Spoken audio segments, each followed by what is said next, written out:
IBC 24 और मैं हूं आपके साथ शुभांगी ठाकुर। सेहत से जुड़े हमारे खास कार्यक्रम हेल्थ गुरु में आपका बहुत स्वागत है। कहा जाता है कि पेट अगर स्वस्थ है तो इंसान भी स्वस्थ रहेगा और हमारे पाचन तंत्र का सबसे महत्वपूर्ण अंग है लीवर। तो आज हम बात करेंगे लीवर से जुड़ी एक समस्या यानी कि non alcoholic fatty liver disease की। जानेंगे क्या है ये, क्या इसका पूरा इलाज है और क्या इसके कारण होते हैं। और इस विषय पर चर्चा करने के लिए इस वक्त हमारे साथ स्टूडियो में मौजूद है एलिट मैक्सिटी हॉस्पिटल से बिलासपुर से डॉक्टर समर्थ शर्मा, जो कि गैस्ट्रोएंटरोलॉजिस्ट है। सर, बहुत स्वागत है आपका IBC 24 में। नमस्कार मैम। तो डॉक्टर समर्थ, सबसे पहले हम आपसे ये समझना चाहते हैं कि आखिर लीवर क्या है, लीवर हमारे शरीर में क्या काम करता है और लीवर में अगर खराबी आती है तो वह कैसे आती है, क्या इसके कारण होते हैं? मैम देखिए, लिवर हमारे शरीर का it is the biggest internal organ. Liver हमारे शरीर में 1500 ग्राम के आसपास एक 70 किलो के आदमी में लिवर होता है। वो दाहिनी तरफ होता है आपके पेट में और रिब केज के ऊपर, मतलब उसके नीचे, वो रिब केज के नीचे कवर्ड होता है।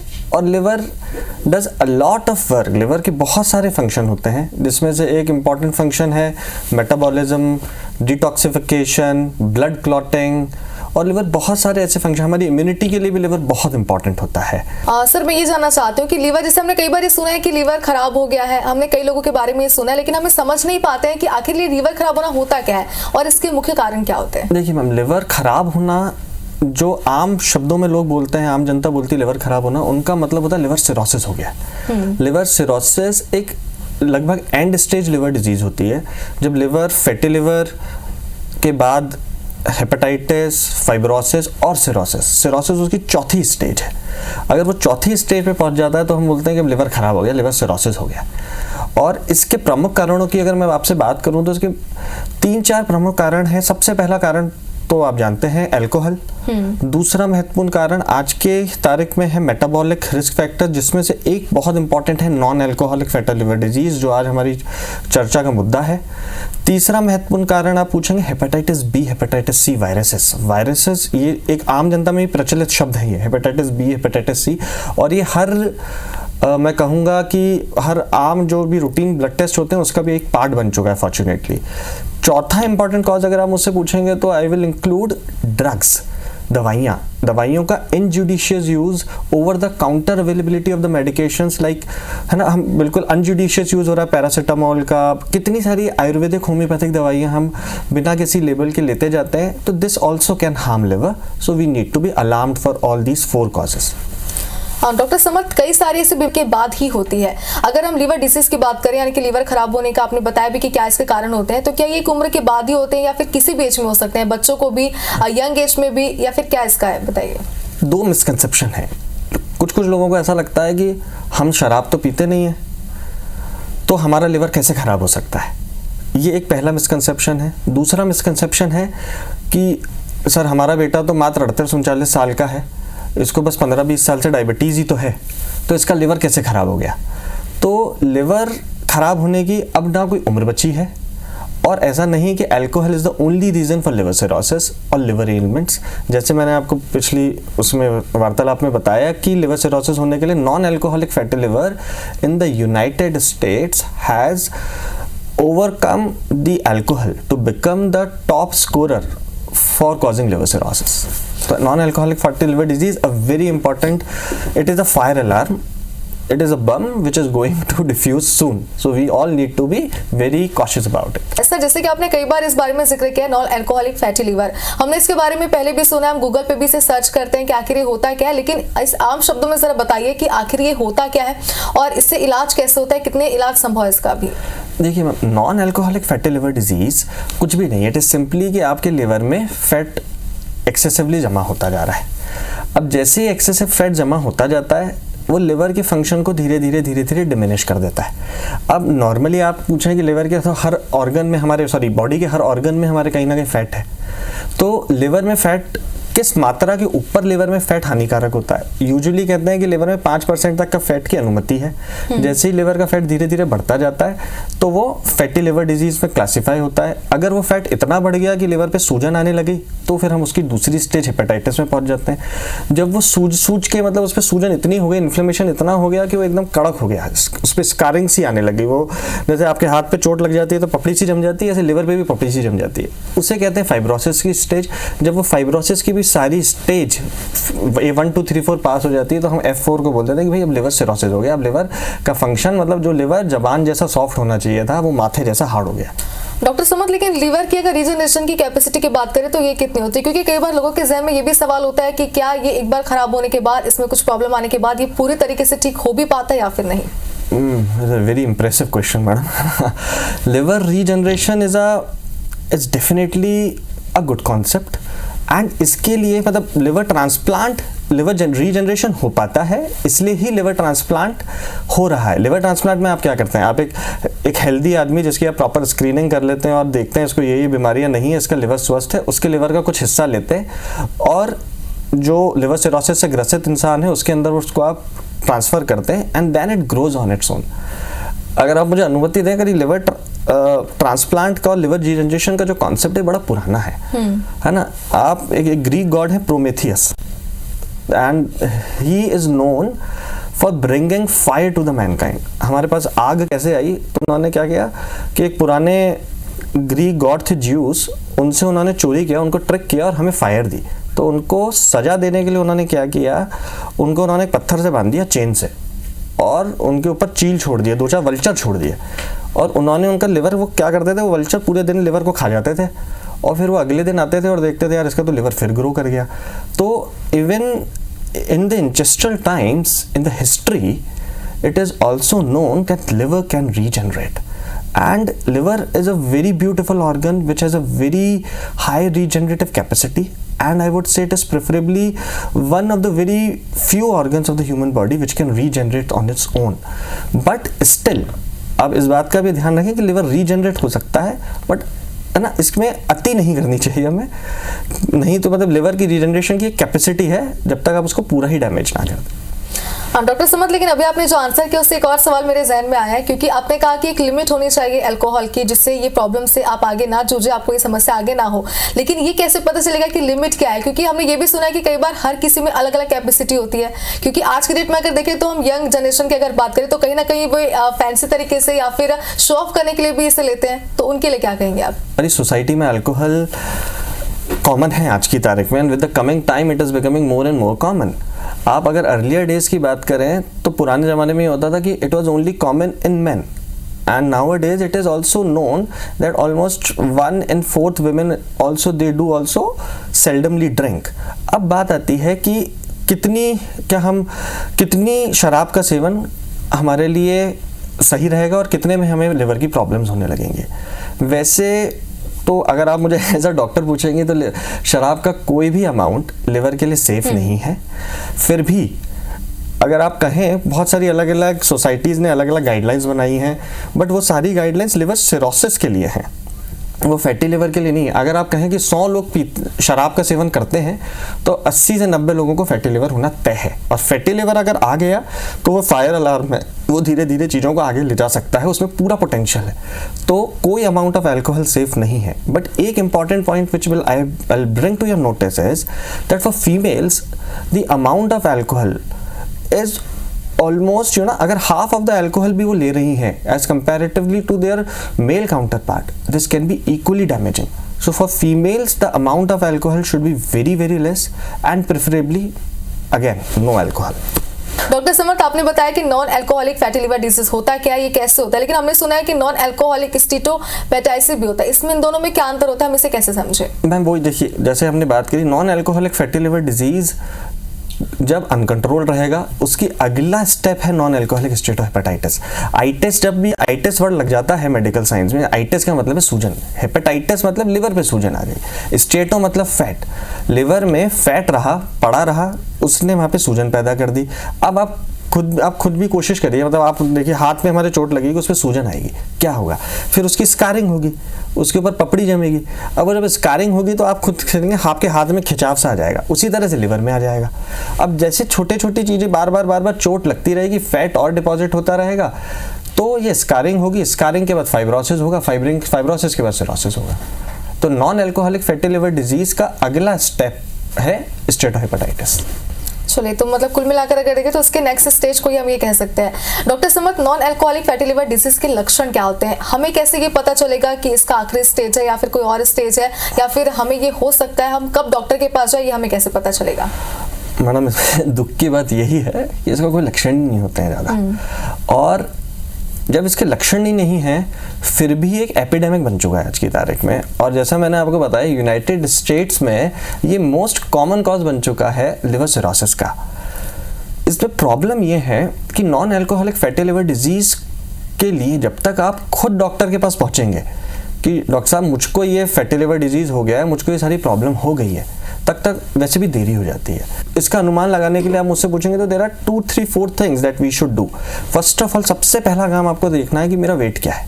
आप अपनी एक आदत डाल लें, आप रोज वेट नापना शुरू कर दें अपना, है ना। आपकी हाइट आपको पता होगी, आप अपना रोज वेट मेजर करें और बॉडी मास इंडेक्स को कैलकुलेट करें। अगर आपका बॉडी मास इंडेक्स 23 के 24 के नीचे तक है इंडियन बैकग्राउंड में, तो you are in a healthy shape, और इसके ऊपर है तो आपको वेट लॉस करने की ज़रूरत है। दूसरी चीज़, आपको फैटी लिवर हो सकता है या नहीं, ये इससे डिपेंड करता है कि आपके पेरेंट्स की, आपको जो जेनेटिक पूल आपके माता पिता से मिला है वो कैसा है। क्या आपके पेरेंट्स डायबिटिक हैं, क्या उन्हें कोई किडनी डिजीज़ है, कोई हार्ट डिजीज़ है, बीपी है। अगर ये सब है तो आपके अंदर पॉसिबिलिटी ज़्यादा है कि आपको फैटी लिवर डिजीज़ होगा। मेरी एक एडवाइस है कि आप जो खाते हैं उसका 2/3 खाइए, तो आप हेल्दी रहेंगे। ज़रूरत से ज़्यादा पेट को मत भरिए, वो आपके लिए नुकसानदायक होगा, वो आपको फैटी लिवर और इस सारी मेटाबॉलिक हेल्थ की तरफ लेके जाएगा। डॉक्टर समर्थ, ये बताइए जरा कि non alcoholic fatty liver disease के कोई क्या टाइप्स होते हैं, कितने टाइप्स का ये होता है, इसके बारे में बताइए जरा।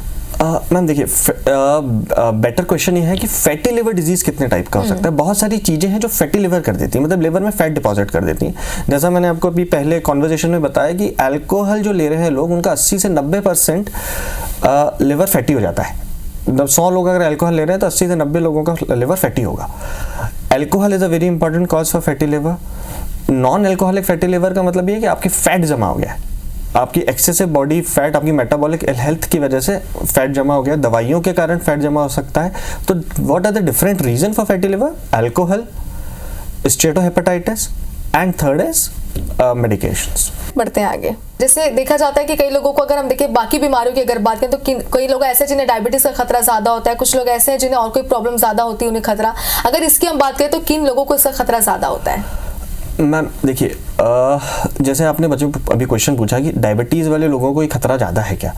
प्रॉब्लम ये है कि इसको उल्टा कर देते हैं हम कि जिनको फैटी लिवर डिजीज़ है उन्हें हाइपरटेंशन का खतरा ज़्यादा है क्या, उन्हें डायबिटीज़ का खतरा ज़्यादा है क्या। क्योंकि fatty liver disease usually predates diabetes and other metabolic risk factors. That is a very important thing, that non alcoholic fatty liver disease पहले से होता है।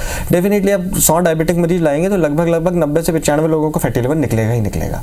बट जो लोगों को फैटी लिवर है उनको डायबिटीज होने का चांसेस, उनको हाइपरटेंशन होने के चांसेस ज़्यादा है। आपसे हम इसे बनना चाहते हैं कि non alcoholic fatty liver disease अगर किसी को है, किसी पेशेंट को है, तो उससे अपने खाने पीने में किस तरीके से ध्यान रखना चाहिए, क्या कुछ उसे खाना चाहिए, किन चीज़ों से परहेज करनी चाहिए? Very good ma'am, this is the important elaborative question. बहुत बड़ा डिस्कशन हो सकता है इस पर, बट काम की बातें हम 2 या 3 याद रखते हैं।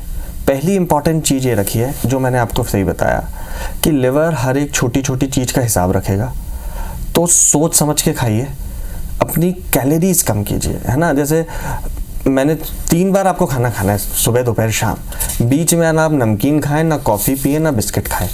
3 बार खाना खाएं और बीच बीच में खाने को बंद करें, तो आपकी कैलोरी इंटेक वैसे ही कम हो जाएगा। First of all, decrease your calorie intake in total, that is the most important factor.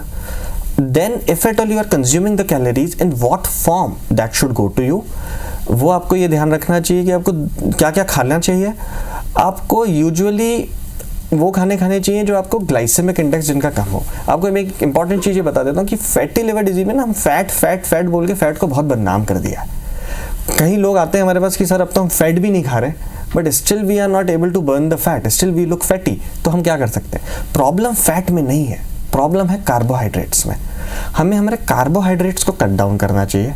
हमारी मील में एक्सेसिव कार्बोहाइड्रेट्स होते हैं, हमको उसको प्रोटीन से सप्लीमेंट करने की कोशिश करनी चाहिए। और क्या क्या खाने में हम सप्लीमेंट कर सकते हैं? आप वैसा खाना खाइए, जैसे मैं कह रहा था, जिसके ग्लाइसेमिक इंडेक्स लो हो। जैसे कि आप बाजरा खाइए, मिलेट्स, है ना, रागी, ये सारी चीज़ें बहुत ही आपके लिए बहुत ही फ्रूटफुल होंगी आपकी बॉडी के लिए।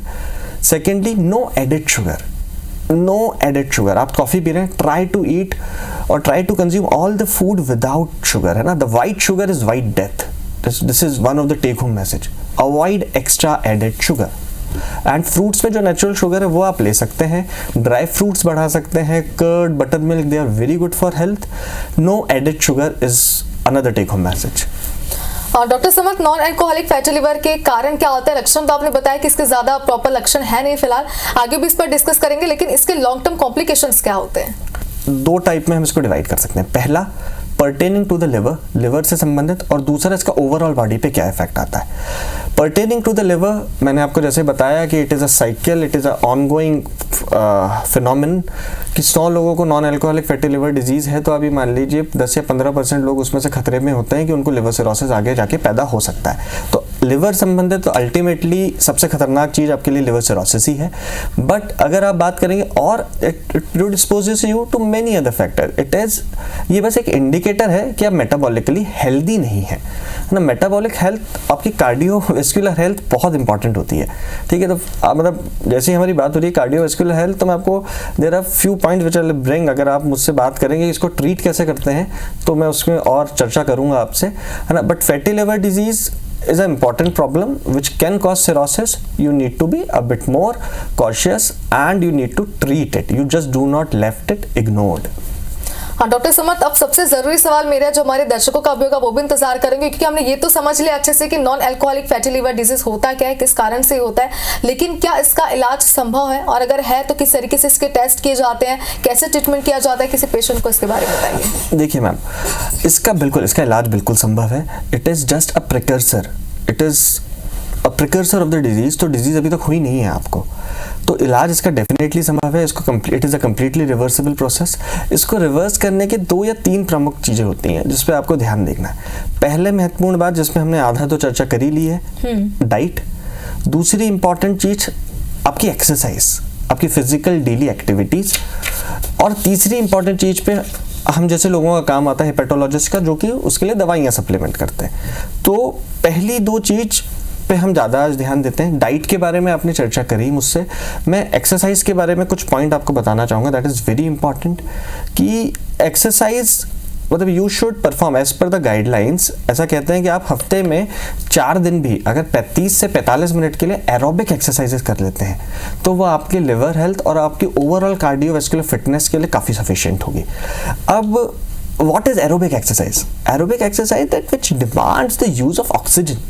जो भी आपकी बॉडी में ऑक्सीजन की डिमांड बढ़ाती है वो एक्सरसाइजेस आपके लिए ज़्यादा बेनिफिशियल होंगी, ज़्यादा महत्वपूर्ण होंगी non alcoholic fatty liver disease को रिवर्स करने के लिए। डॉक्टर समर, देखिए आज का हमारा जो विषय था उसका मुख्य जो उद्देश्य था वो यही था कि अल्कोहल से लोगों को कैसे बचना है, लीवर को कैसे ठीक करना है, ये उन्हें समझाए। अगर हम इन दोनों की बात करें तो हमारे दर्शकों को आप क्या सलाह देना चाहेंगे अपने लीवर को ठीक रखने के लिए और अल्कोहल से जुड़ी हुई? देखिए मैम, 2 चीज़ें, अल्कोहल से तो आपको खुद ही बचना पड़ेगा, ठीक है। जब तक मरीज हमारे पास पहुंचता है अल्कोहल से बचने के लिए तब तक बहुत लेट हो जाता है, जब तक उसको काफ़ी कुछ लिवर डैमेज हो जाता है। तो अल्कोहल से तो आपको खुद ही बचना पड़ेगा। सेकेंड इंपॉर्टेंट चीज़, जैसे नॉन अल्कोहलिक, अब जो अदर कारण हैं लिवर ख़राब होने के, एक हेपेटाइटिस बी, हेपेटाइटिस सी, अपने पूरे परिवार का हेपेटाइटिस बी, हेपेटाइटिस बहुत सस्ते से टेस्ट हैं, इनका एक रूटीन स्क्रीनिंग टेस्ट कराइए। अगर आप वो पॉजिटिव है तो उसके लिए ट्रीटमेंट अवेलेबल है, अपने लिवर का असेसमेंट कराएं, उसका ट्रीटमेंट लें। इसके लिए ओरल टैबलेट्स अवेलेबल हैं and they are not very costly, affordable treatment है, उसे कराएं। दूसरी चीज़ कि ज़बरदस्ती unneedful medications, over the counter medication, कि आप खुद अपने डॉक्टर ना बने, कि बात में आप ज़बरदस्ती, है ना, injudicious use of medication should be avoided. और ना सरप्लस कैलोरीज, मतलब हिसाब किताब से खाइए। आपके पास हर चीज़ का हिसाब किताब होना चाहिए कि मैं कितना खा रहा हूँ, मुझे कितनी कैलोरीज की ज़रूरत है, मुझे कितनी कैलोरीज की आवश्यकता नहीं है ना। जैसे आपसे बात करते करते मुझे एक शेर याद आया, मैं आपको ऐसे बता देता हूँ कि ये भी क्या हम हिसाब किताब रखें कि हमें किस किस ने बर्बाद किया, किस किस ने हमको खुशियाँ दी, किस किस ने हमें नाशाद किया। इसका ये मतलब है आपका माइंड और आपका दिल ये सारी बातें कर सकता है शेरो शायरी की, आपका लिवर बहुत तेज है, वो ऐसी बातें नहीं करेगा, वो हर एक चीज को याद रखेगा और वो सारी कैलोरीज जो आप एक्स्ट्रा ले रहे हैं उन्हें गिनेगा और बाद में आपसे पूरा हिसाब बराबर करेगा, स्क्वायर ऑफ करेगा ही करेगा। और डॉक्टर समर्थ ये भी समझना चाहते हैं आपसे, क्योंकि आपने ऐसे कई पेशेंट देखे होंगे जिन्हें की समस्या रही होगी, आपने उनका ट्रीटमेंट भी किया होगा, ऐसे में ट्रीटमेंट के समय आपको एज ए डॉक्टर क्या समस्याएं आती है? क्या कुछ ऐसी प्रोसेस है जिसे लेकर मरीज नहीं मानते हैं या फिर वो कुछ गलत कर बैठते हैं जिससे आपको भी ट्रीटमेंट में दिक्कत आती है? मैम देखिए, लिवर सिरोसिस में ना एक प्रॉब्लम या लिवर की बीमारियों के लिए संबंधित आप जब मरीज से बात करते हैं तो एक दिक्कत जो मैंने कॉमनली एनकाउंटर की है दैट इज कि लिवर जब तक बिल्कुल ही एंड स्टेज पे ना, आपका 70-80% लिवर जब खराब होता है, जब जाके पेट में पानी भरता है, पहला सिम्टम आता है, खून की उल्टी होती है, जब तक ये नहीं होता है आम आदमी को पता ही नहीं होता है। उसको लगता है भाई मैं ड्रिंक कर रहा हूँ तो बढ़िया चल रहा है, मेरी बॉडी में तो बहुत रीजनरेटिव कैपेसिटी है, मैं सुपर ह्यूमन हूँ, मैं इसे संभाल लूँगा। और मतलब जब तक वो अपने आप को नुकसान पहुँचा रहा होता है, जब तक कोई एंड स्टेज सिम्टम नहीं आता है, मरीज ही मानने को तैयार ही नहीं होता कि वो बीमार है। क्योंकि आपकी चाहे टेस्ट इंडिकेट भी कर दें, आपका अल्ट्रासाउंड ये बता दे कि आपका फैटी लिवर ग्रेड 3-4 है, एक फाइब्रोस्कैन नाम का बहुत अच्छा टेस्ट होता है, वो आपके लिवर का फाइब्रोसिस बता सकता है कितना है। मगर दिक्कत है कि आदमी को एकदम हट्टा कट्टा चलता फिरता दिखता है, उसको ये समझ ही नहीं आता है कि वो बीमार हो चुका है, और जब तक वो हमारे पास 5th सिम्टम आता है it is already too late. तो when your reports are indicating that you are not well, है ना, उसको चैलेंज मत कीजिए medically, because there is no profit in it, वो आपका ही नुकसान है अल्टीमेटली। तो डॉक्टर समर्थ, कुल मिलाकर अगर देखें तो मैं भी लोगों से ये अपील करना चाहती हूँ कि अपनी हेल्थ को लेकर पूरी तरीके से अलर्ट रहे, अपनी बॉडी को लेकर अलर्ट रहे, जिससे वो इस तरीके की समस्याओं से बच सकते हैं। बहुत शुक्रिया आप हमारे साथ जुड़े और ये तमाम जानकारी आपने हमारे साथ शेयर करी। Thank you. और चलिए इसी के साथ ही हमारे सभी दर्शकों से अपील है कि अपने साथ साथ अपने परिवार के भी सेहत का ध्यान रखें और देखते रहिए IBC 24। हमें दीजिए अनुमति। नमस्कार।